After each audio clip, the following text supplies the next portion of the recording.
What up, my geotechnicians? A-Team back at it in the lab, and today we're taking the moisture content of some soil. Here are the materials you need for the lab. You need a scale, you need your soil, you need a tin to hold the soil, you need a beaker for the water. The syringe is not necessary, but it can help getting precise water measurements. Something to mix the soil with, and something to mix the water and the soil together. Step 1. First, you need to ID the can. Write that down. Next, you need to measure the weight of the can. What you'll do is you'll put it on the scale and record that value on your sheet. Step 2, you need to weigh out your soil sample.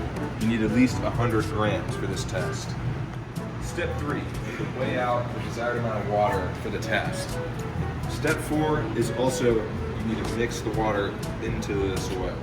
Step 5, after mixing the soil and the water, put the soil and water into the can and maybe weigh the can with the soil in it. Record that value and write it down.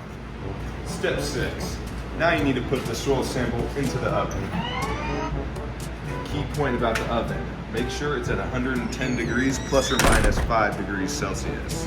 And you need to leave the sample in there for at least 12 hours.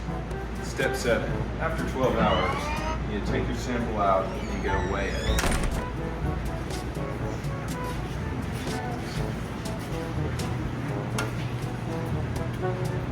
You need to record that value as that's the dry weight of the soil.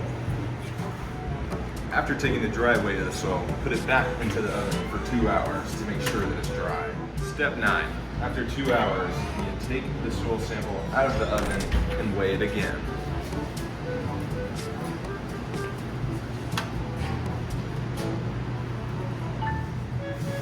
If this value is less than the original dry weight of the soil, put it back in the oven for 2 hours.